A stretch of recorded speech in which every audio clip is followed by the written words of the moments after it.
আজ পড়ব রাফায়েল সাবাতিনির লেখা রূপসী বন্দিনী। বাংলা রূপান্তর কাজী আনোয়ার হোসেন। প্রথম প্রকাশ 2006। বইটি বাংলা অনুবাদের ব্যাপারে কাজী আনোয়ার হোসেন কিছু কথা লিখেছেন প্রবন্ধের শুরুতে। তার দুটি অংশে কথাগুলো রয়েছে। আমার মনে হয় শ্রোতারা এগুলো জানতে আগ্রহী হবেন, এজন্য সেটিও উল্লেখ করে দিচ্ছি। দুটি কথা। এই বইটি রূপান্তর করতে গিয়ে আবার সেই ফরাসি উচ্চারণের ফাঁদে পড়েছি। প্রথমে অভিজ্ঞতার উপর নির্ভর করে নিজেই চেষ্টা করলাম। তারপর অক্সফোর্ড টকিং ডিকশনারি ও কলিন্সের ফ্রেঞ্চ ডিকশনারির সাহায্য নিলাম। সন্তুষ্ট হতে পারলাম না।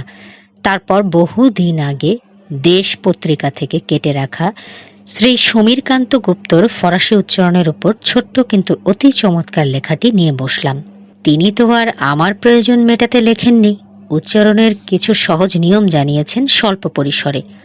অর্থাৎ কিছুটা উন্নতি হলেও পুরোপুরি সন্তুষ্টি এলো না। এরপর আমার এক বিলেত প্রবাসী শ্যালক কায়সার জামাল ফিরোজের সাহায্য নিয়ে আরও কিছু দূর অগ্রসর হলাম, কিন্তু সন্দেহ থেকেই গেল। কাজেই আবার সেই স্নেহভাজন কম্পিউটার ইঞ্জিনিয়ার জুন্নুনুর রহমানকে ধরলাম। তিনি জানালেন, আ জেন্টলম্যান অফ ফ্রান্স রূপান্তরের সময় যে ফরাসি ভদ্রলোক সাহায্য করেছিলেন তিনি দেশে ফিরে গেছেন, কিন্তু দুশ্চিন্তার কিছু নেই, তিনি আমাকে অন্য একজনের কাছে নিয়ে যাবেন। দিন তারিখ ঠিক করে তিনি ও তার বন্ধু সাইদ আমাকে ফ্রেঞ্চ ইন্টারন্যাশনাল স্কুল ইএফআইডির ডিরেক্টর মসিও থিয়াখি লোখেতের কাছে নিয়ে গেলেন। অনেক ধৈর্যের সঙ্গে তিনি প্রায় ৮০টার মতো ফরাসি শব্দ একাধিকবার উচ্চারণ করে শুনিয়েছেন, যেগুলো এ বইয়ে ব্যবহার করতে হয়েছে আমাকে কয়েক হাজার বার। এ ঋণ শোধ হবার নয়, তবে এত করেও যে সমস্যার পুরোটা সমাধান হয়ে গেল তা কিন্তু নয়।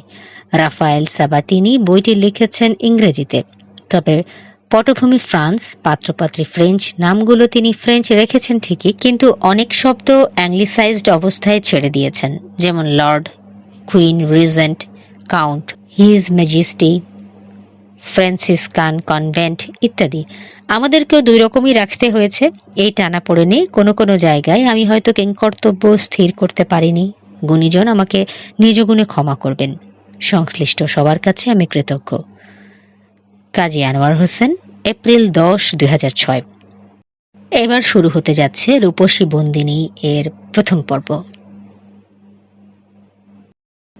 দফিনি প্রদেশের সেনিশাল লর্ড অফ ত্রেসো তার অফিস কামরায় গা এলিয়ে দিয়ে আরাম করে বসে আছেন, লাল রঙের দামি চামড়া মোড়া রাজকীয় চেয়ারটায়। জ্যাকেটের বোতামগুলো খুলে দেয়ায় তার বিশাল বপু, বিশেষ করে সুবিশাল ভুঁড়িটা চারপাশে অনেক দূর পর্যন্ত ছড়িয়ে পড়বার সুযোগ পেয়েছে। সামনের টেবিলে এলোমেলোভাবে ছড়িয়ে থাকা এক গাদা ধুলি মলিন কাগজের উপর পরচুলাটা খুলে রাখা, হর্নরিমের চশমাটা আটকে আছে তার থ্যাবড়া নাকের ডগায়। চেয়ারের পিঠে হেলান দিয়ে রাখা মাথাটা নগ্ন দেখাচ্ছে মস্ত টাকের কারণে। চোখ দুটো বন্ধ, মুখটা খোলা। ঠিক বোঝা যাচ্ছে না থেকে থেকে গুরুগম্ভীর ঘর কাঁপানো আওয়াজটা তার নাক দিয়ে নাকি পুরু দুই ঠোঁটের ফাঁক দিয়ে বেরোচ্ছে। তবে এটা পরিষ্কার, লর্ড সেনিশাল এই মুহূর্তে গুরুত্বপূর্ণ রাজকার্যে ব্যস্ত। একটু দূরে দেয়াল ঘেঁষে বন্ধ দুই জানালার মাঝামাঝি সাধারণ একটা টেবিল সামনে নিয়ে শাসনকর্তার দিকে মুখ করে বসে কি যেন লিখছে তার নামমাত্র বেতনের সেক্রেটারি। নাক ডাকার ফাঁকে বিশাল ফায়ার প্লেসে কাঠ পোড়ার মৃদু চড়চড় আর সেক্রেটারির কলমের খসখস শব্দ ছাড়া ঘরে আর কোনো আওয়াজ নেই। এমনি সময় হঠাৎ খড়খড় করে নীল মখমলের ভারী পর্দা সরিয়ে সাড়ম্বরে কামরায় প্রবেশ করলেন জমকালো পোশাকে, রূপোর ফ্লেও দ্য লি তকমাটা গভর্নর হাউসের প্রধান পরিচারক সাহেব। কলম নামিয়ে রেখে সভয়ে একবার ঘুমন্ত লর্ড সেনিশালের দিকে চাইলেও সেক্রেটারি। তারপর দুহাত তুলে সাবধান করল প্রধান পরিচারককে,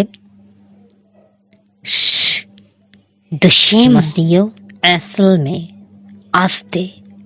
থমকে দাঁড়ালো আসল মেয়ে। পরিস্থিতির গুরুত্ব অনুধাবন করতে পেরে ফ্যাকাশে হয়ে গেল তার চেহারা, কিন্তু মনের জোর খাটিয়ে সামলে নিল নিজেকে। উপায় নেই, জাগাতেই হবে ওকে। বলল সে, তবে খুব নিচু গলায়। বোঝা গেল জাগাতে হবে বটে, কিন্তু আতঙ্ক দূর করতে পারছে না সে। জানে দফিনির গভর্নরের ঘুম ভাঙলে কি ঘটবে। আবার এও জানে নিচে অপেক্ষারতা কালো চোখের মহিলাটির রোষানল থেকে বাঁচতে হলে এছাড়া আর কোনো উপায়ও নেই। ডাঙায় বাঘ, জলে কুমিরের অবস্থা এখন অ্যাসেলমের।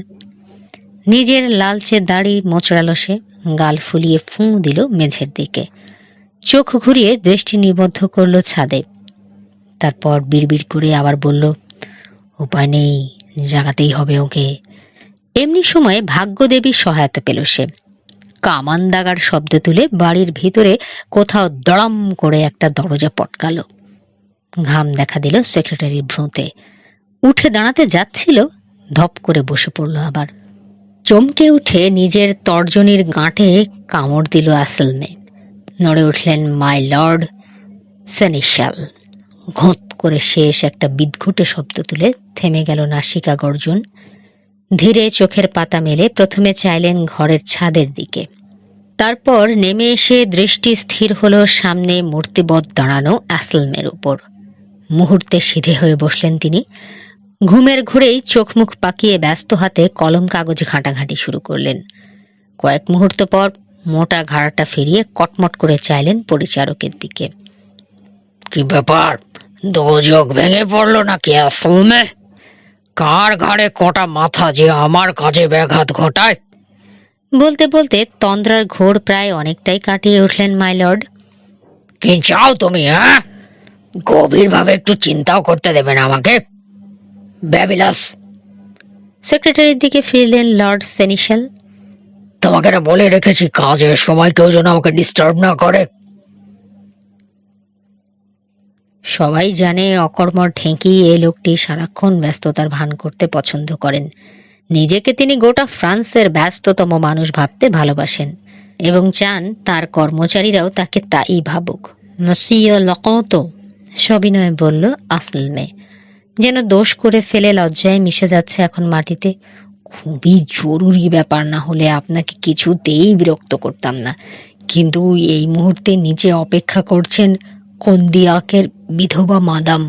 তিনি আপনার সাক্ষাৎ প্রার্থী। এইমাত্র। মুহূর্তে পূর্ণ সচেতন হয়ে উঠলেন লর্ড থ্রেসো।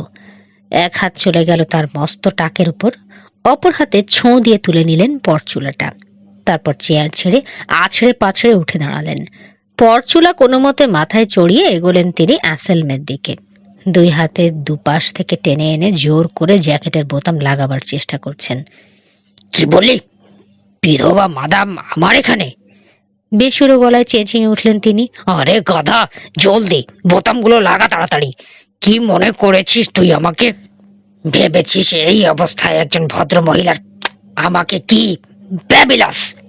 ঘাড়কাত করে সেক্রেটারির দিকে চাইলেন মাই লর্ড। আমার ক্লোজিট থেকে আয় না, জলদি। বিদ্যুৎ বেগে ছুটল ব্যাবিলাস, ফিরেও এলো একই গতিতে। ততক্ষণে বোতাম লাগানো শেষ করেছে আসলমে, কিন্তু কাজটা শেষ হতেই পটাপট খুলে ফেললেন সেনিশালগুলো। আবার মুখে তুবড়ির মতো ছুটছে গালি গালাজ। লো মোটা গেও কুত্তা কোথাকার আসলমে, তোর কি আক্কেল বলতে কিচ্ছু নেই? এই সেকেলে ডিজাইনের পোশাক পরে আমি দেখা করব মাদাম লা মার্কিসের সঙ্গে? খোল এটা, খুললি। গত মাসে প্যারিস থেকে যে কোটটা এসেছে, ওই যে আস্তিন ঝোলা, সোনার বোতাম লাগানো আর তেলেম থেকে আনা লাল বেল্ট গুলো, গাধা, শিগগির নিয়ে আয়। আরে এখনো দাঁড়িয়ে? জানোয়ারটা নয় না দেখছি, গেলি তুই। মোটা মানুষ হাঁসফাঁস করে ছুটল আসলমে, ঠিক যেন ব্যস্ত একটা নাদুস নুদুস পাতিহাঁস। সেক্রেটারি ও সে দুজনে মিলে যত দ্রুত সম্ভব বিধবাকে অভ্যর্থনার জন্য তৈরি করে দিল লর্ডকে। আয়না ধরে রেখেছে ব্যাবিলাস। আসলমে ঠিক মতো বসালো পরচুলাটা। সেই অবসরে দুই হাতে গোঁফ জোড়া পাকিয়ে খাড়া করে ফেললেন সেনিশাল। চিবুকের কয়েক ভাঁজের একটা থেকে ঝুলন্ত কগাছা দাড়িতে চিরুনি বুলালেন। তারপর আয়নায় নিজের প্রতিবিম্বের দিকে চেয়ে বার কয়েক হাসি মকশ করলেন। মাই লর্ডের ইশারা পেয়ে আসলমে ছুটল মাখিসকে ডেকে আনতে। সেক্রেটারিকে সোজা নরকে যাওয়ার নির্দেশ দিলেন তিনি, কিন্তু কি ভেবে পর মুহূর্তে মত পাল্টালেন মাইলর্ড। ডাক শুনে দরজার কাছে থমকে দাঁড়ালো ব্যাবিলাস। না, দাঁড়াও, বললেন তিনি। জরুরি একটা চিঠি লিখতে হবে। যত সুন্দরী বিধবাই হোক, রাজকার্য তো আর থেমে থাকতে পারে না। নিজের টেবিলে গিয়ে বসো। ফিরে গিয়ে আবার বসলো ব্যাবিলাস। খোলা জানালার দিকে পেছন ফিরে দাঁড়িয়ে ছাতের দিকে চেয়ে থাকলেন ধ্যানমগ্ন ত্রেসো, কান খাড়া। মেয়েলি পোশাকের খসখস শব্দ কানে আসতেই গলা পরিষ্কার করে শুরু করলেন তিনি। লেখো, two her majesty the queen Regent.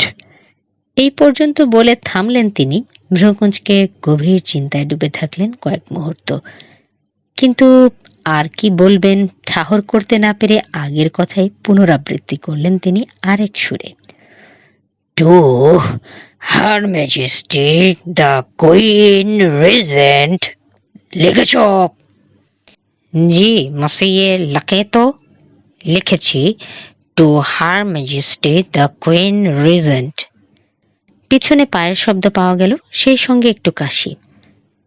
মসিয়ে the ত্রোসো, ভেসে এলো মেয়েলি কণ্ঠ। গলাটা সুরেলা, তবে একটু যেন কড়া, কর্তৃত্বপূর্ণ। মুহূর্তে ঘুরে গেলেন ত্রেসো। এক পা সামনে বাড়িয়ে নিচু হয়ে ঝুঁকে বাউ করলেন। কি সৌভাগ্য আমার! এক হাত রাখলেন তিনি বুকে, ঠিক হৃৎপিণ্ড বরাবর। আবার একবার মাথা ঝুঁকিয়ে বললেন, আপনার দাস অনুদাস মাদাম। আমার জন্য আপনার এই হঠাৎ আগমন, এমন এক অকল্পনীয় অভূতপূর্ব সম্মান, যেটা বাধ্য হয়েই আপনার উপর চাপাতে হচ্ছে। একটু যেন উদ্ধত সুরে বললেন মাখিজ। ওই লোকটাকে বিদেয় করুন। উঠে দাঁড়িয়ে কাঁপছে সেক্রেটারি। ভাবছে এই বুঝি গোটা নরক ভেঙে পড়ল মহিলার মাথায়। কেবল এই বাড়ির কর্মচারী নয়, গোটা গ্রেনাবল যে ব্যক্তির দুর্দণ্ড প্রতাপে থরহরিকম্প, তার সঙ্গে এই সুরে কথা। রাগে ফেটে পড়ার বদলে ডাক সাইটের লর্ড সেনিশালের নম্র কাঁচুমাচু ভাব দেখে বিস্ময়ে শ্বাসরুদ্ধ হওয়ার অবস্থা তার। ও আমার সেক্রেটারি মাদাম, আমরা খুব জরুরি একটা কাজে ব্যস্ত ছিলাম। এইমাত্র হার ম্যাজেস্টির জন্য একটা বার্তা তৈরি করছিলাম। দফিনের মতো এত বিশাল একটা প্রদেশের শাসনকর্তার কাজ তো আর চারটিখানি কথা নয়, রাজকার্য।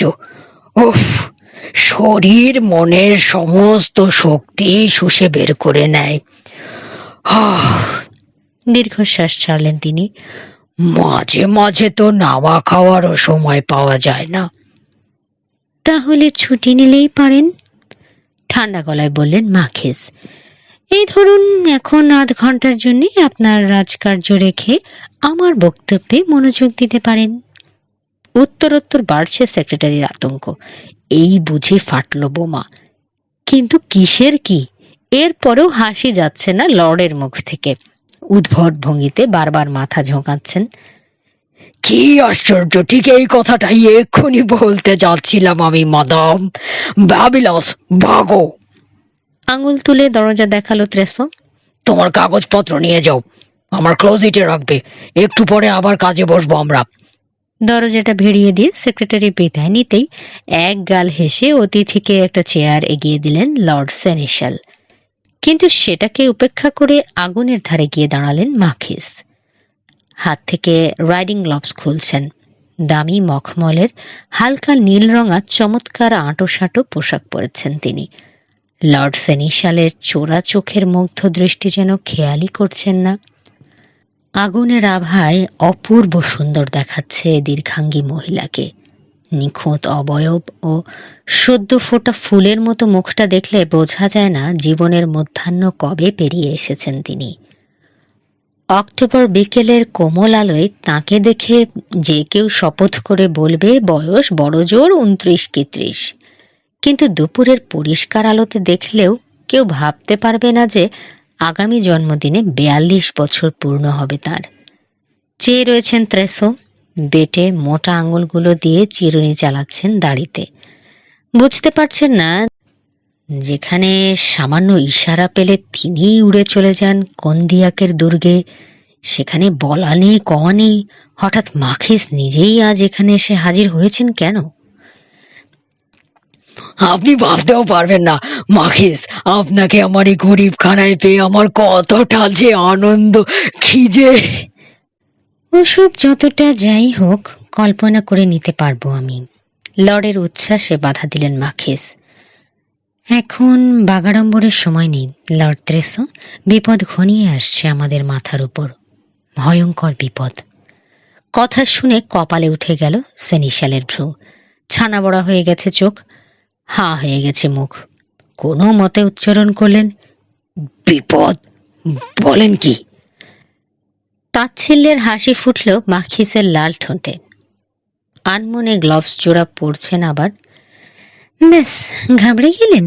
আপনার চেহারা দেখে কিন্তু বোঝা যাচ্ছে ঠিকই জানেন আপনি কিসের বিপদ। সমস্যাটা মাদমোয়াজেল দোলা ভোভরাইকে নিয়ে। প্যারিস থেকে? মানে বিপদটা কি রাজ দরবার থেকে আসছে? কথাটা বলতে গিয়ে গলা একটু হোঁচট খেল লর্ডের। মাথা ঝাঁকালেন মাখিস। ঠিক ধরেছেন ত্রাসো। খুলে বলুন প্লিজ। আর খোলার কি আছে, সবই তো আপনি জানেন। কিন্তু কি ধরনের বিপদ, কিভাবে আসছে, আপনিই বা কি করে টের পেলেন? এসব তো আপনি বলেননি এখনো মাখিস। প্যারিস থেকে আমার এক বন্ধু লোক মারফত খবর পাঠিয়েছে, আমাকে সতর্ক করেছে। কপাল ভালো যে লোকটা মাসিও দো গখনাসের আগে এসে পৌঁছেছে এখানে। গাখনাস? জিজ্ঞেস করলেন ত্রেসো। কে এই গাখনাস? কুইন রিজেন্টের পাঠানো দূত, মানে রাজপ্রতিনিধি। তাকে এখানে পাঠানো হচ্ছে ম্যাডমোজেল দোলা ভোভরাইয়ের স্বার্থ রক্ষা করতে, যাতে রক্ষা হয়। তাকে এখানে পাঠানো হচ্ছে ম্যাডমোজেল দোলা ভোভরাইয়ের স্বার্থ যাতে রক্ষা হয়, সেটা নিশ্চিত করার জন্যে। গুঙিয়ে উঠলেন লর্ড ত্রেসো। তারপর অভিযোগের সুরে বললেন, আপনাকে আমি সাবধান করেছিলাম মাদাম, এর পরিণতি সম্পর্কে আগে সতর্ক করেছিলাম আমি আপনাকে। আমি বলেছিলাম। আহ, কি বলেছিলেন সব মনে আছে আমার। তিরস্কারের ভঙ্গিতে বাধা দিলেন মাখিস। এখন ওসব হাজারবার কপচালেও কোনো লাভ নেই, কাজটা করা হয়ে গেছে, ব্যাস। এটা আর পাল্টানো যাবে না, পাল্টানোর ইচ্ছেও আমার নেই। ফ্রান্সের রানী হোক বা পৃথিবীর মহারানী, কারো তোয়াক্কা করব না আমি। কন্দিয়াকের করতে আমি, আমার কথাই ওখানে আইন, আমার ইচ্ছাই বলবৎ থাকবে। অবাক চোখে মাখিসকে দেখছেন ত্রেসো। অযৌক্তিক অবুঝ মেয়েলি জেদ দেখে একটু হাসি ফুটল তার পুরু ঠোঁটে। দুহাত তুলে চিৎ করলেন, চমৎকার, পারফেক্টম। তবে তো মিটেই গেল সব। সিদ্ধান্ত নিয়ে ফেলেছেন, তাহলে সমস্যা বিপদ এসব কথা তুলছেন কেন? আগুনের দিকে এক দৃষ্টিতে চেয়ে অসহিষ্ণু ভঙ্গিতে হাতের ছড়ি দিয়ে মৃদু আঘাত করছেন মাখিস নিজের গাউনে। তুলছি এই জন্য যে আমার এই সিদ্ধান্ত আমাদের সবার সমূহ বিপদ ডেকে আনবে। কাঁধ ঝাঁকালেন সেনিশাল অসহায় ভঙ্গিতে। বুঝতে পারছেন, এতদিন দফিনের গভর্নর হিসেবে সুখেই ছিলেন, এবার তাকে খোয়াতে হবে সব। অন্তত এই মহিলার সেই রকমই ইচ্ছে। মনে হচ্ছে ঘাড় পাততেই হবে। ধরি মাছ না ছুঁই পানি নীতি এখানে চলবে না।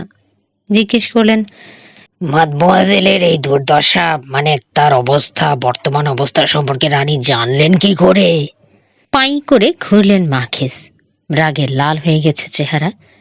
বিশ্বাসঘাতক এক কুকুরকে ঘুষ দিয়ে চিঠি পাঠিয়েছে ছুরি রানীর কাছে, ধরতে পারলে বেটাকে ফাঁসিতে ঝোলাতাম আমি। হঠাৎ সুর পাল্টে ফেললেন মাখিস। মিনতি ভরা কাজল কালো চোখ রাখলেন সেনিশালের চোখে। ত্রেসো, শত্রু ঘিরে ফেলেছে আমাকে চারিদিক থেকে। এই দুঃসময়ে আপনি নিশ্চয়ই ছেড়ে যাবেন না আমাকে। বলুন, আমার পাশে থাকবেন শেষ পর্যন্ত? থাকবেন না? আপনার উপর আমি ভরসা রাখতে পারি তো? 100 বার, বললেন লর্ড ত্রেসো মন্ত্রমুগ্ধের মতো। তা ওই গাখনাস যে আসছে, কতজন সৈন্য নিয়ে আসছে লোকটা জানা গেছে? একজনও না, বললেন মাখিস। একজনও না? আত্মারাম খাঁচা ছাড়া হবার জোগাড় হলো লর্ড থ্রেসার। একজনও না? তাহলে তো। আকাশের দিকে দুহাত ছুঁড়লেন তিনি। ফ্যাকাশে হয়ে গেছে চেহারা। কি হলো? বিস্মিত মাখিস সামনে ঝুঁকে এলেন। এভাবে আঁতকে উঠলেন যে? এর চেয়ে ভালো খবর আর কি হতে পারে? আমার জন্য এর চেয়ে খারাপ খবর আর হয় না মাদাম। কোঁকিয়ে উঠলেন লর্ড। তারপর সরাসরি চাইলেন মাখিসের কালো চোখে। আপনি কি আদেশ অমান্য করার কথা ভাবছেন? তাছাড়া আর কি? ভ্রুজোড়া কুঁচকে উঠল মাখিসের। এটা একটা প্রশ্ন হলো? দফিনের সবচেয়ে দুর্ভেদ্য দুর্গ থাকতেও আমি বাধা দেব না? ওকে তো ঠেকাবই। ওর পরে রানী যত খুশি লোক পাঠাক তাদেরকেও ঠেকাবো। কন্দিয়াকের একটা পাথর আস্ত থাকতেও তো আমি আত্মসমর্পণ করব না। সেনিশালকে চুপ করে থাকতে দেখে আবার প্রশ্ন ছুড়লেন মাখিস। এর চেয়ে খারাপ খবর আর হয় না মানে? একজন আসছে শুনেই এই অবস্থা? 100 জনের কথা শুনলে তো মনে হচ্ছে এক্ষুনি ঠাস করে পড়ে আপনি হার্টফেলি করতেন। মাদাম, দুঃখের হাসি হাসলেন ত্রেসো। আপনি কি বুঝতে পারছেন লোকটার একা আসার মানেটা কি? রানীর আদেশ আপনি অমান্য করলে কি ঘটবে বলে আপনার মনে হয়? কি আবার আমার দুর্গটা গড়িয়ে দেওয়ার জন্যে? জানা কথা, আপনার কাছে লোক চাই বেশি। আপনি বুঝতে পারছেন সেটা? না বোঝার কি আছে? একটা দুধের বাচ্চাও তো বুঝবে। এই খামখেয়ালি বেপরোয়া উত্তর শুনে এতক্ষণে জ্বলে উঠলেন লর্ড সেনিশাল। আমার কি হবে শুনি? কি হবে আমার? ওকে লোক দিতে অস্বীকার করলে সর্বশান্ত হয়ে যাব, আমি জেলে যাব, এমনকি ফাঁসিও হতে পারে।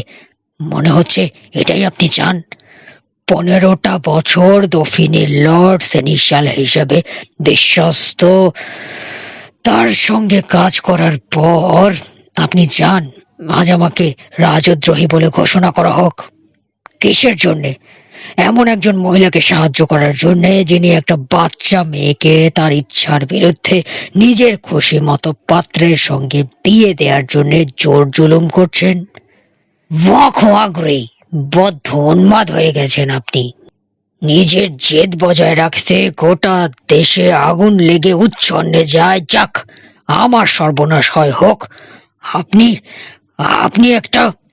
উপযুক্ত শব্দ খুঁজে না পেয়ে ঝপ করে মুখ বন্ধ করলেন তিনি।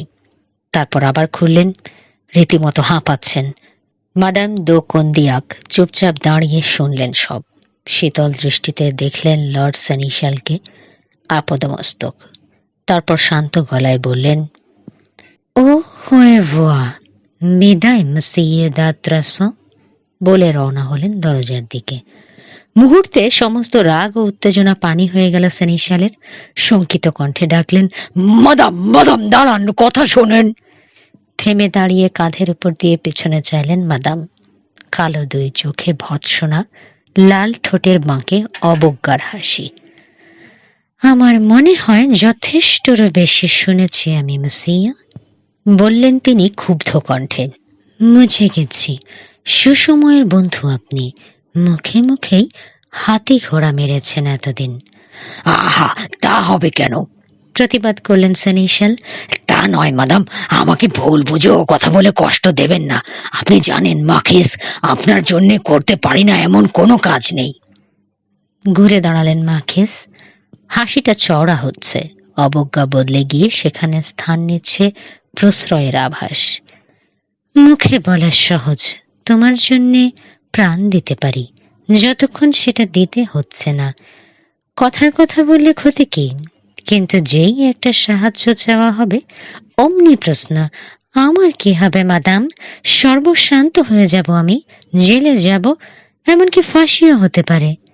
আপনি চান আমাকে দেশদ্রোহী বলে ঘোষণা করা হোক? সুন্দর মাথাটা নাড়ালেন তিনি। ছি, আমি জানি পৃথিবীতে এরকম লোকের অভাব নেই। ধিক নারীর মন, আপনাকেই আমি ওদের থেকে আলাদা মনে করেছিলাম। কথা তো নয়, যেন ছোরা বেঁধল সেনিশালের অন্তরে। চতুর মাখিসের শেষ কথাটা তার ভেতর থেকে ভয় ভীতি দূর করে দিল। প্রায় আর্তনাদ করে উঠলেন তিনি। মাখিস, আপনি যা বলেছেন ন্যায্য কথাই বলেছেন। দয়া করে আমায় শাস্তি দেবেন না। ওসব কথা আমি না বুঝে কেমন যেন একটা ঘোরের মধ্যে বলে ফেলেছি। আর এমন হবে না, আমি কথা দিচ্ছি। ভবিষ্যতে আমাকে আপনি যেমনটি ভেবেছিলেন ঠিক তেমনই পাবেন। কাজ হাসিল হয়ে যাওয়ায় অবজ্ঞা উপহাস দূর হয়ে গেছে সুন্দরী বিধবার লাল ঠোঁট থেকে। দৃষ্টিতে এখন রহস্যময় কোমল আদর। কৃতার্থ হয়ে গেলেন লর্ড সেনিশাল। মনে মনে সিদ্ধান্ত নিয়ে ফেললেন, এই মহিলার জন্য ফাঁসিতে ঝুলতে হলেও পিছপা হবেন না তিনি। লাফিয়ে গিয়ে মাখিসের বাড়ানো হাত ধরলেন তিনি। আমি জানতাম ত্রেসো, ওসব কথা যখন বলছিলেন তখন আপনি আপনাতে ছিলেন না। জানতাম আমার বিশ্বস্ত সাহসী বন্ধু বিপদের সময় আমাকে ছেড়ে যেতে পারে না। নিচু হয়ে ঝুঁকে মাখিসের দাস্তানার পিঠে পুরো ঠোঁট দিয়ে চুমো দিলেন ত্রেসো। দেখতে পেলেন না বিতৃষ্ণার কেমন বিকৃত হয়ে গেল মহিলার চেহারাটা। বললেন, আমার উপর পূর্ণ আস্থা রাখতে পারেন আপনি মাদাম। প্যারিসের ওই লোকটা আমার কাছ থেকে একজন সৈন্য পাবে না। ধন্যবাদ ত্রেসো, আপনার আগের কথাগুলো আমি ভুলে গেলাম।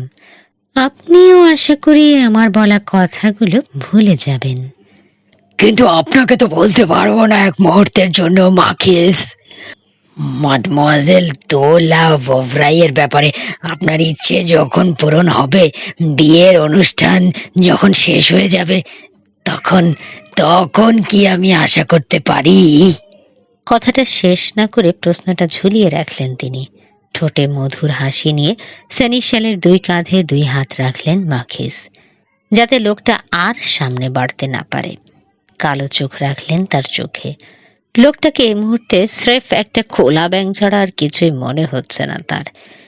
একে বিয়ে করার কথা ভাবলে তার গোটা অস্তিত্ব, অস্থি মজ্জা, এমনকি শিরা উপশিরা পর্যন্ত শিউরে উঠতে চায় ঘৃণায়। কিন্তু মুখের হাসি তার ম্লান হলো না একটুও। চোখের দৃষ্টিতে প্রশ্রয়। কি করে যেন গালে একটু লালচে আভাও ফুটিয়ে তুললেন তিনি। এসবের ভুল অর্থ করলেন ত্রেসো। ভেবে নিলেন একটা নারী সুলভ লজ্জা। মাথাটা সামান্য ঝাঁকিয়ে হঠাৎ ত্রেসোর কাঁধ ছেড়ে দিয়ে দরজার দিকে ছুটলেন মাখিস। দরজার কাছে ঘুরে দাঁড়িয়ে বীরাবনত তরুণীর ভঙ্গিতে একটা হাসি উপহার দিলেন। তারপর কারো অপেক্ষায় না থেকে নিজ হাতে দরজা খুলে বেরিয়ে গেলেন বাইরে। কথা দিয়ে ফেলে এখন পস্তাচ্ছেন লর্ড সেনিশাল।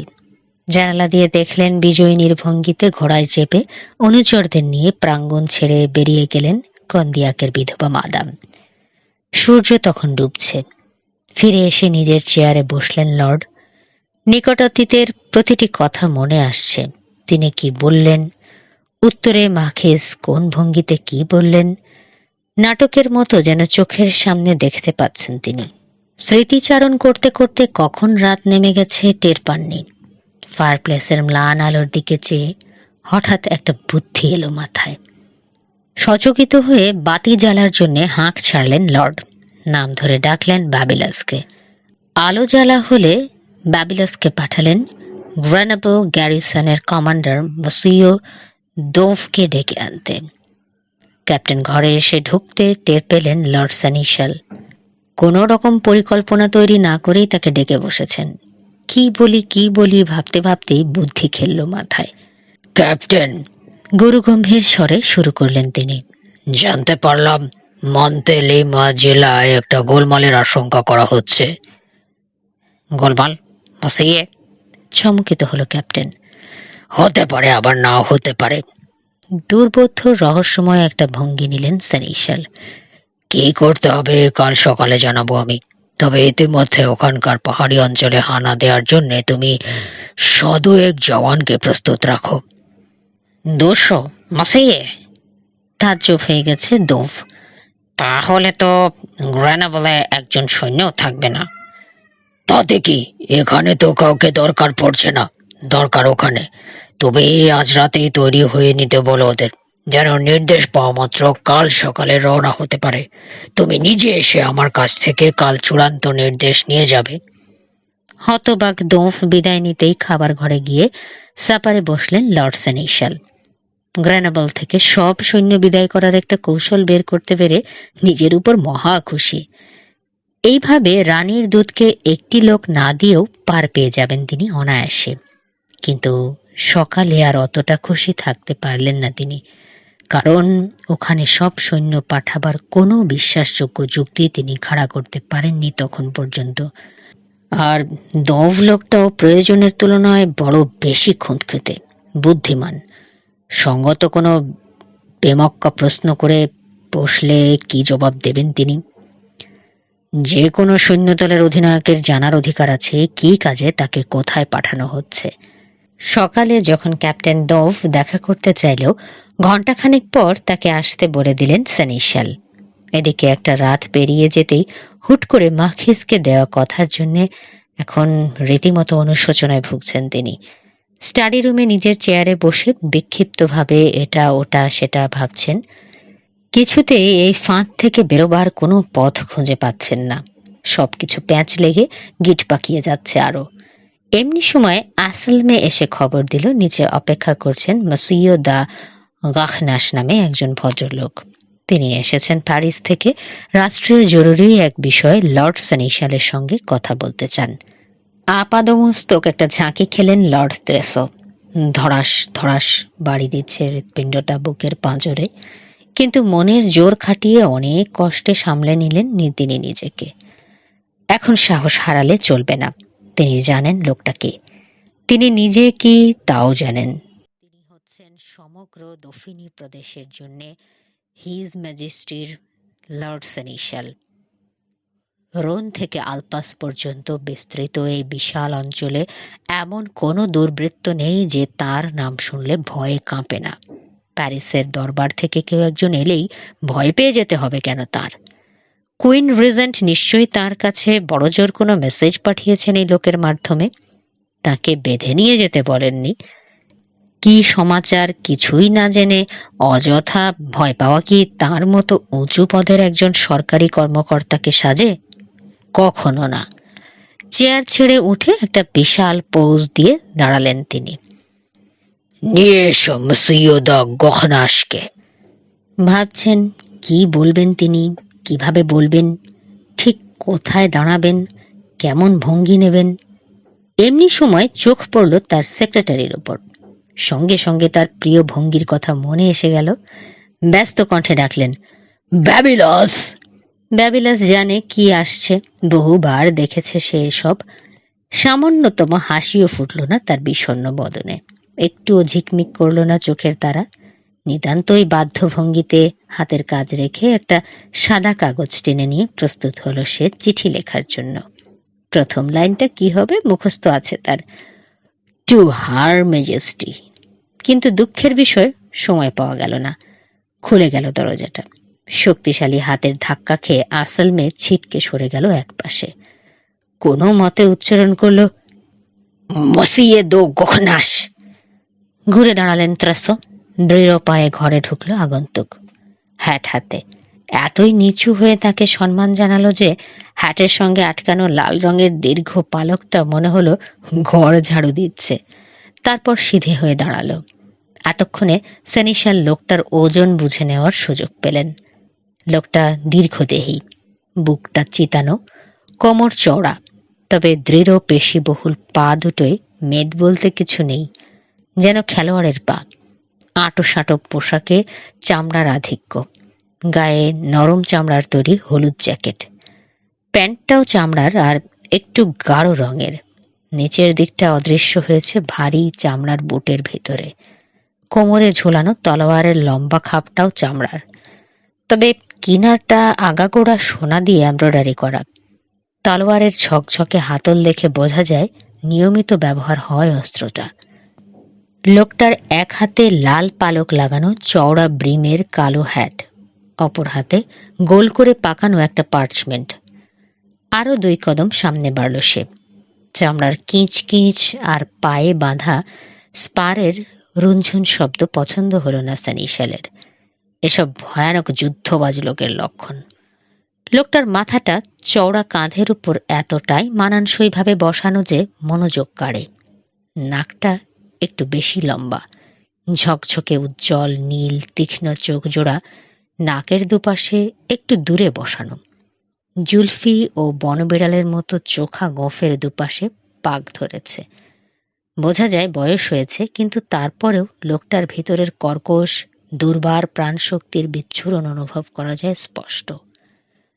বয়সটা তার চেয়ে কয়েক বছর কমই হবে। প্রতিপক্ষের দৃষ্টিতে সময় নিয়ে দেখলেন সেনিশাল মসিয়ে গোহনাসকে। সাবধান হওয়ার প্রয়োজন বোধ করলেন। অপছন্দের ভাবটা প্রকাশ না করে সবিনয়ে কেতাদুরস্ত ভঙ্গিতে দুহাত দুপাশে তুলে মাথা ঝাঁকালেন। আপনার কি খেদমত করতে পারি মসিয় দো গাখনাস? প্রায় কর্কশ কণ্ঠে জানালো প্রবীণ প্রতিপক্ষ। মাখতি মাখি রিগবেয়া দো গাখনাস। হার ম্যাজিস্ট্রেট প্রতিনিধি হিসেবে তার আদেশপত্র সঙ্গে নিয়ে এসেছে, পরে দেখতে পারেন। হাতে ধরা পার্চমেন্টটা বাড়িয়ে দিল লোকটা। নিলেন লর্ড সেনিশাল। একটু যেন অন্যরকম দেখাচ্ছে তার চেহারাটা। এতক্ষণ কৈফিয়ত তলবের ভঙ্গি ছিল তার আচরণে। গাখনাস লোকটা রানীর প্রতিনিধি হিসেবে এসেছে শুনে কিছুটা বিস্ময় ও সম্মানের ভাব আনলেন চেহারায়, যেন জানেন না কি জন্য এসেছে এই লোক প্যারিস থেকে। আগন্তুককে একটা চেয়ার দেখিয়ে দিয়ে নিজের আসনে ফিরে গেলেন লর্ড সেনিশাল। টেবিলের উপর রেখে কাগজটার ভাঁজ খুলছেন লর্ড। নির্দিষ্ট চেয়ারে বসল মসিও গাখনাস। তার আগে বেল্ট ঘুরিয়ে তলোয়ারের খাপটা সামনে নিয়ে এসেছে। এর ফলে বসতেও আরাম হবে, হাত দুটোকেও বিশ্রাম দেয়া যাবে তলোয়ারের বাঁটের উপর রেখে।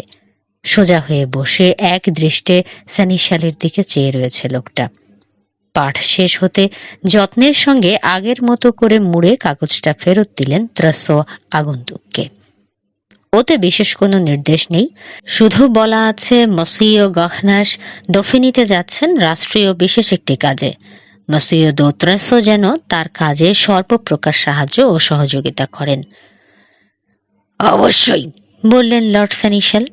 রানীর আদেশ সর্বদা শিরোধার্য। বলুন মসিও, ঠিক কি ধরনের কাজে আমার কি সাহায্য আপনার দরকার? সাধ্যমতো সব রকম সাহায্য করব আমি। ধরে নেওয়া যায় যে কন্দিয়াকের দুর্গ সম্পর্কে সবই জানা আছে আপনার। সরাসরি কাজের কথা পারল মসিও গাখনাস। সব? চেয়ারের পিঠে হেলান দিয়ে বসলেন সেনিশাল। হার্টবিট বেড়ে গেলেও চেহারায় তার কোনো আভাস ফুটতে দিলেন না। দুর্গের বাসিন্দাদের সঙ্গেও নিশ্চয়ই আপনার পরিচয় আছে?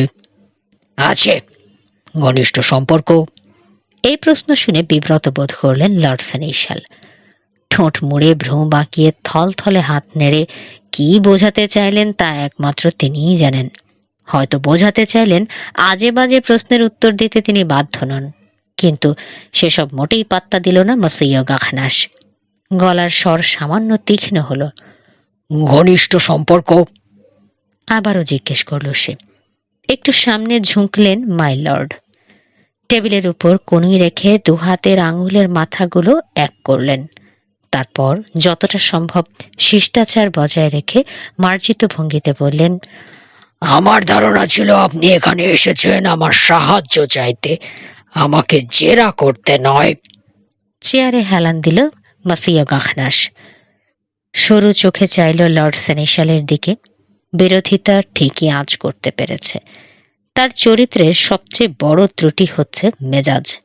ধৈর্য ধরতে জানে না, বিরোধিতা সহ্যই করতে পারে না।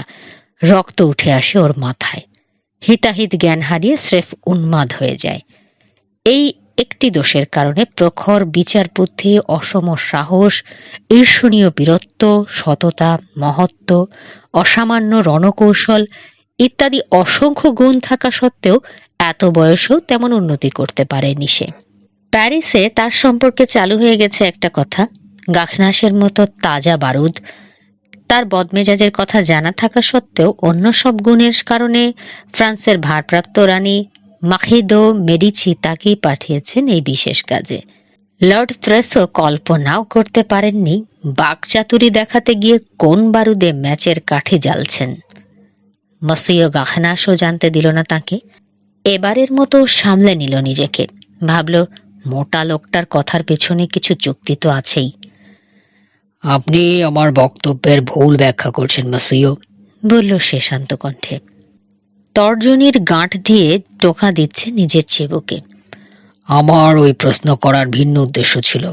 আমি জানতে চাইছিলাম ওখানে কি ঘটছে সে সম্পর্কে আপনি কতটুকু অবহিত। সবকিছু আপনার জানা থাকলে ওসব তথ্যের পুনরাবৃত্তি আমি এড়িয়ে যেতাম। যাই হোক, আপনি যেভাবে চাইছেন সেভাবে বলছি আমার বক্তব্য। কিন্তু সংক্ষেপে, প্রয়াত মাহিদ ও কান্দিয়াক দুই পুত্র রেখে গেছেন। বড়জন ফ্লোরিম, তিনি বর্তমান মাহি, তবে অনুপস্থিত। বাবার মৃত্যুর আগে থেকেই তিনি ইটালিতে যুদ্ধরত। প্রয়াত মাহির বিধবা স্ত্রী হলেন ফ্লোমের সৎ মা। তার নিজের সন্তান হচ্ছেন ছোটজন মাহিউস দো কন্দিয়াক। আমার তথ্যে কোথাও কোনো ভুল থাকলে দয়া করে আমাকে শুধরে দেবেন মাসিয়ে। গম্ভীরভাবে মাথা ঝাঁকালেন সেনিশাল। গাহনাস বলে চলল, এই ছোট ছেলেটি বয়স আমার ধারণা 21। বাপের মতো না হয়ে হয়েছে অত্যন্ত দুষ্ট প্রকৃতির। বা দিও, দুষ্ট প্রকৃতির? Good God, no! কথাটা খুব কড়া হয়ে যাচ্ছে না? কিছুটা বেপরোয়া ভাব, কিছুটা বেয়ারাপনা হয়তো আছে। বয়স অল্প হলে যেমনটা হয়। আপনি ওকে... আচ্ছা বেশ, সেনিশালকে থামিয়ে দিয়ে বলল মাসিয়া গাহনাস, কিছুটা বেয়ারাই না হয় বলা যাক। মাসিও মহিউসের নৈতিকতা বা তার স্বভাবের বিষয় নিয়ে এখানে আসিনি আমি। তবু প্রসঙ্গক্রমে বলতেই হচ্ছে, ওই কিছুটা বেয়ারা, কিছুটা বেপরোয়া ভাব তার পিতার অসন্তোষের কারণ হয়েছিল। যদিও সেসব আরো প্রিয় করে তুলেছিল তাকে তার মায়ের কাছে। আমাকে জানানো হয়েছে তিনি অত্যন্ত সুন্দরী রমণী এবং ছেলেও পেয়েছে তাঁরই মতো চেহারা। তা ঠিক, উদ্বেল হয়ে উঠলেন সেনিশাল। সত্যিই অপূর্ব সুন্দরী, যেমন অভিজাত তেমনি তুলনাহীন রমণী। নিরুৎসুক দৃষ্টিতে সেনিশালের মুগ্ধ ভাব ভঙ্গি লক্ষ্য করল মসিয়া গাহনাস। তারপর আবার শুরু করলো, প্রয়াত মাখি এবং তার প্রতিবেশী এনিও প্রয়াত মসিও দৌলা ভোভরাইয়ের মধ্যে ছিল গভীর আন্তরিকতা। এই মসিও দো ভোভরাইয়ের মৃত্যুর পর তার একমাত্র কন্যা সন্তান এখন গোটা দফিনির সবচেয়ে সম্পদশালী এস্টেটের মালিক। মৃত্যুর অনেক আগেই দুই ঘনিষ্ঠ বন্ধু স্থির করেছিলেন তাদের অবর্তমানেও যাতে এই বন্ধুত্ব অটুট থাকে এবং বংশ পরম্পরায় চলতে থাকে, সেজন্য তাদের ছেলে ও মেয়েতে বিয়ে দিয়ে আত্মীয়তা পাকা করবেন। তখন ফ্লেরিম দো কান্দিয়াকের বয়স 16 বছর আর ভ্যালোরি দো লা ভ্রাইয়ের বয়স 14। সাদামাটাভাবেই বাগদান হয়ে গেল দুজনের। সেই থেকে একসঙ্গে হেসে খেলে বড় হয়ে উঠতে থাকলো ওরা পরস্পরকে ভালোবেসে। জানে একদিন বিয়ে হবে ওদের। মসিও, মসিও! হাঁসফাঁস করে উঠে আপত্তি জানালেন সেনিশাল। এত কিছু আপনি ধরে নিচ্ছেন কি করে? কি করে বললেন ওরা পরস্পরকে ভালোবেসেছে? গণনা জানেন নাকি আপনি? এমন ভাব দেখাচ্ছেন যেন ওদের হৃদয়ের গোপন কথা সবই মুখস্থ আছে আপনার। কে বলল আপনাকে এইসব বানোয়াট কথা? রনি। একটি মাত্র শব্দে সেনিশালের জবান বন্ধ করে দিল মসিয়া গাহনাস। মাদমোয়াজেল দো লা ভোভরাই রানীকে যা লিখেছেন মোটামুটি সেই কথাগুলোই বলছি আমি আপনাকে। ও আচ্ছা আচ্ছা, ঠিক আছে, বলুন, বলতে থাকুন। এই বিয়ে হলে ফ্লোরিম দা কন্দিয়া হবেন গোটা দফিনি প্রদেশের সবচেয়ে ধনী ও ক্ষমতাশালী ব্যক্তি। সমগ্র ফ্রান্সের গুটি কয়েক ধনীর একজন। ছোট ছেলের আচার আচরণ যে প্রয়াত মাহির পছন্দ ছিল না, সম্পদের এই অসম বন্টন সেই কথাই প্রমাণ করে। যাই হোক, শুভ কাজের আগে ফ্লোরিম ঘুরে ফিরে দুনিয়াটা দেখে আসতে চাইলেন এবং পিতার অনুমতি নিয়ে 20 বছর বয়সে যোগ দিলেন ইটালির যুদ্ধে। ফ্লোরিম যুদ্ধে যাওয়ার 2.5 বছর পর, এখন থেকে মাস 6 আগে মারা যান তার বাবা এবং তার কয়েক সপ্তাহের মধ্যে মারা যান মসিও দো লা ভোভরাই। মৃত্যুর আগে মস্ত একটা ভুল করে গেলেন মসিও দো লা ভোভরাই, যার পরিণতিতে সৃষ্টি হয়েছে বর্তমান সমস্যা।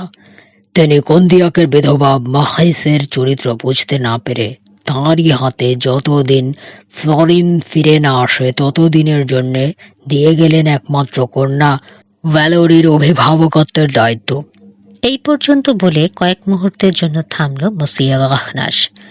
তারপর মৃদু হেসে বলল, আমার বিশ্বাস আপনি জানেন না এমন একটি শব্দ বলিনি আমি আপনাকে। আমার প্রশ্নের উত্তর দিতে অস্বীকার করার জন্য জানা কথাই এতক্ষণ ধরে কষ্ট করে শুনতে হলো আপনাকে। না না মসিয়ে, আপনি যা বললেন তার অনেক কিছুই আমার জানা ছিল না। কথাটা শুনে খুব ভালো লাগলো আমার, মসিও দত্রাসো, গম্ভীর স্বরে বলল গাহনাস। যদি সব কথা আপনার জানা থাকতো তাহলে হার ম্যাজেস্টি আপনার কাছে জানতে চাইতেন বর্তমানে কন্দিয়াকে যা ঘটছে সব জেনে শুনেও আপনি তাতে বাধা দেননি কেন? যাক, পরবর্তী ঘটনা খুব সহজেই অনুমেয়। মাদাম দো খান্দিয়াক ও তার আদরের বেঞ্জামিন অর্থাৎ মাখিউস সম্পত্তির বৈধ মালিক ফ্লোরিমোর অনুপস্থিতিতে কর্তৃত্ব হাতে পেয়ে সেটার অপব্যবহার করছেন নিজেদের স্বার্থ সিদ্ধির কাজে। অভিভাবকত্বের সুযোগ নিয়ে তাঁরা মাদমোয়াজেল দো লা ভোভরাইকে নিজেদের দুর্গে নিয়ে গিয়ে বন্দি করে রেখেছেন এবং মহিউসকে বিয়ে করার জন্য তার উপর চাপ দিতে শুরু করেছেন। তাকে যদি বাধ্য করা সম্ভব হয় তাহলে মহিউসের ভবিষ্যৎ নিষ্কণ্টক করার পাশাপাশি বিধবার আরেকটি ইচ্ছা চরিতার্থ হবে। সৎ ছেলের প্রতি এতদিন ধরে জমে ওঠা তার প্রচণ্ড ঘৃণার প্রকাশ ঘটাতে পারবেন তাকে বঞ্চিত করে। তাঁদেরকে মদমোয়াজেল সাধ্যমতো বাধা দেওয়ার চেষ্টা করে যাচ্ছেন, আর এতে ভাগ্যক্রমে সাহায্য পাচ্ছেন গির্জার। উদ্ধত মাখিস স্বামীর মৃত্যুর পর মাদার চার্চকে টাকা দেওয়া বন্ধ তো করেছেনই, চরমভাবে অবজ্ঞা ও অপমান করেছেন বিশপকে। এর ফলে চার্চ ও কন্দিয়াকের দুর্গকে একঘরে করেছে। কাজে বিয়ে পড়াবার জন্য পুরোহিত পাচ্ছেন না তিনি। ফ্লোরিমোরও কোনো খবর নেই। আমাদের ধারণা তাকে তার বাবার মৃত্যুর খবরটা জানানোই হয়নি। তার লেখা চিঠি থেকে এটুকু জানা যায় যে মাস তিনেক আগ পর্যন্ত তিনি জীবিত ছিলেন। তাকে খুঁজে বের করে বাবার মৃত্যুর খবর জানিয়ে যত শীঘ্রই সম্ভব বাড়ি ফিরে আসতে বলার জন্য লোক পাঠানো হয়েছে। তবে যতদিন তিনি ফিরে না আসেন, রানী চান মাদাম দো খন্দিয়াকের কবল থেকে মাদমোয়াজেল দো লা ভোভরাইকে উদ্ধার করে আনা হোক, যাতে তার উপর আর কোনো রকম অত্যাচার না হয় সেটা নিশ্চিত করা হোক। আমার দায়িত্ব মসিও আপনাকে ঘটনা সম্পর্কে অবহিত করে খান্দিয়াকে গিয়ে মাদমোয়াজেল দো লা ভোভরাইকে উদ্ধার করে এখানে নিয়ে আসার জন্য অনুরোধ করা। তারপর আমার কাজ তাকে সঙ্গে নিয়ে প্যারিসে হার ম্যাজেস্টির কাছে পৌঁছে দেওয়া। রানীর তত্ত্বাবধানে থাকবেন তিনি যতদিন না পর্যন্ত মাখি ফিরে এসে তার দায়িত্ব গ্রহণ করেন। কথা শেষ করে চেয়ারে হেলান দিয়ে এক পা তুলল মসিয়া গাহনাস।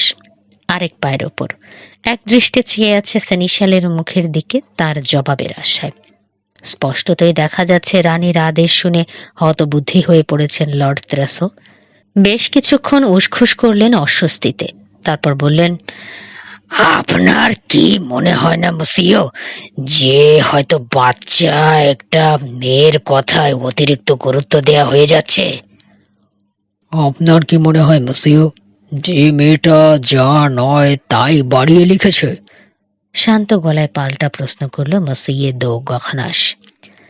না না, আমি তা বলছি না, কিন্তু কিন্তু এমন হলে কি ভালো হয় না? মানে সবার মঙ্গলের জন্য আর কি, যে আপনি নিজেই কন্দিয়াকে গিয়ে মাখিসকে হার ম্যাজেস্টির হুকুম জানিয়ে দিয়ে মাদমোয়াজেলকে নিয়ে এলেন।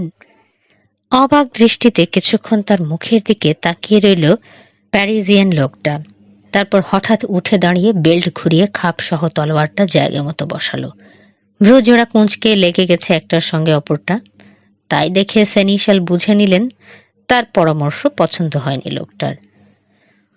মসিও, রাগ চেপে অত্যন্ত ঠান্ডা গলায় বলল গাহনাস, জেনে রাখুন, প্রায় 40 বছর বয়স হয়েছে আমার। জীবনে এই প্রথম নারী সংক্রান্ত কোনো ব্যাপারে জড়িত হতে বাধ্য হয়েছি। যে কাজের ভার আমার ওপর চাপানো হয়েছে, বিশ্বাস করুন সেটা আমার পছন্দের কাজ নয়। তবুও আসতেই হয়েছে আমাকে, কারণ আমি একজন সোলজার। বিনা তর্কে হুকুম পালন করার অভ্যস্ত। না এসে উপায় ছিল না আমার। ব্যাস ওইটুকুই জনাব। অক্ষরে অক্ষরে আমি আদেশ পালন করব। ইতিমধ্যেই অনেক কষ্ট করেছি আমি ওই মেয়েটার জন্যে। প্যারিস থেকে গ্রেনেবল প্রায় 1 সপ্তাহ ধরে ঘোড়ার পিঠে রয়েছি আমি। অতি নিম্নমানের সরাইখানার অপরিচ্ছন্ন বিছানায় রাত কাটাতে বাধ্য হয়েছি। খেয়েছি নিম্নমানের জঘন্য খাবার। সত্যি খুব খারাপ কথা।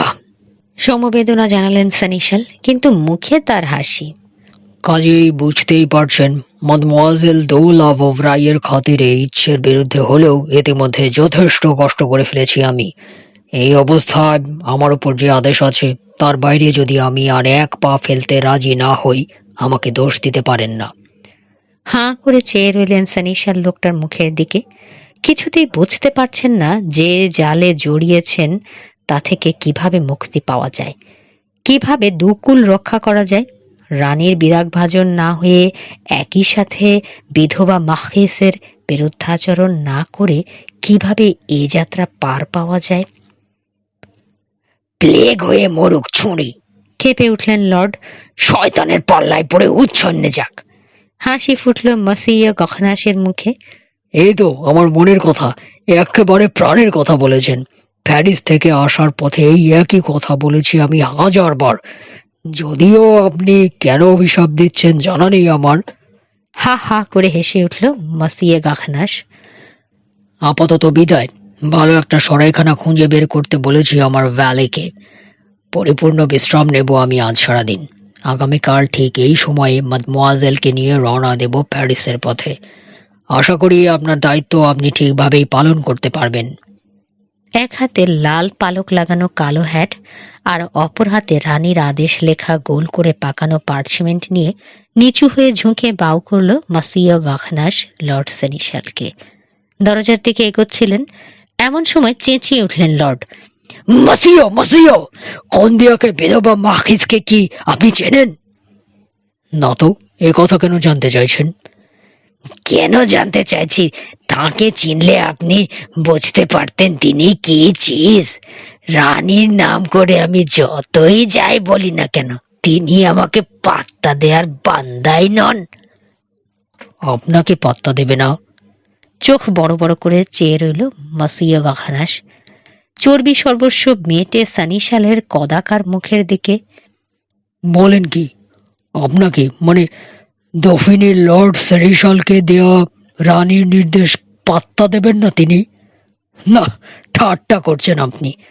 না না, সত্যি বলছি। আপনি নিজে কন্দিয়াকে গিয়ে না আনলে কাল এখানে মদমোয়াজেলকে হাজির পাবেন না, এ আমি হলফ করে বলতে পারি। সেনিশালের কথাটা দায় এড়াবার ফন্দি হিসেবে নিল মসিয়া গখনাস। ঘুরে দাঁড়াবার আগে জানিয়ে দিল তার শেষ কথা। আপনি এই প্রদেশের গভর্নর মসিও। তার উপর ফ্রান্সের রানীর আদেশ আপনি নিজে চোখে দেখেছেন। আমিও ভেঙে চুরে সবকিছু খুলে বলেছি আপনাকে। এখন যেভাবে পারেন রানীর নির্দেশ পালন করবেন আপনি। করবেন বলা সহজ, কাঁধ ঝাঁকালেন লর্ড থ্রেসো। কিন্তু কিভাবে করব বলবেন আমাকে? তার বিরোধিতা ডিঙিয়ে কিভাবে আমি নিয়ে আসবো মেয়েটাকে? মনে হচ্ছে আপনার ধারণা রানীর আদেশ তিনি অমান্য করতে চাইবেন, বিরোধিতা করবেন। সেক্ষেত্রে রানীর সৈন্য আছে আপনার হেফাজতে। সৈন্য তো তারও আছে। তার উপর আছে দক্ষিণ ফ্রান্সের সবচেয়ে দুর্ভেদ্য দুর্গ। একগুয়েমির কথা না হয় বাদই দিলাম, তিনি মুখে যা বলেন তাই করে ছাড়েন। আর রানী যা বলেন তার অনুগত ভৃত্যরাও তাই করে ছাড়েন। শুধু শুধু কথা বাড়াচ্ছেন আপনি মসিও। আমি ক্লান্ত, আমার বিশ্রাম দরকার। কাল এই সময়ে মাদমোয়াজেলের দায়িত্ব নেব আমি আপনার কাছ থেকে। হাদুমা দ মসিও ল সেনিশাল। তাহলে আগামীকাল দেখা হচ্ছে। আরেকবার বাউ করে মিলিটারি ভঙ্গিতে অ্যাবাউট টার্ন করে বেরিয়ে গেল মসিয়া গখনাস কামরা থেকে। দূরে মিলিয়ে গেল তার চামড়ার পোশাকের কিঁচ কিঁচ আর স্পারের ঝুনঝুন শব্দ। এখানেই শেষ হচ্ছে রূপসী বন্দিনী এর প্রথম পর্ব। পরবর্তী পর্ব শুনতে এবং নতুন নতুন আরো অনেক গল্প শুনতে সাথে থাকুন গল্প বাই ঘাস ফড়িং এর। ধন্যবাদ।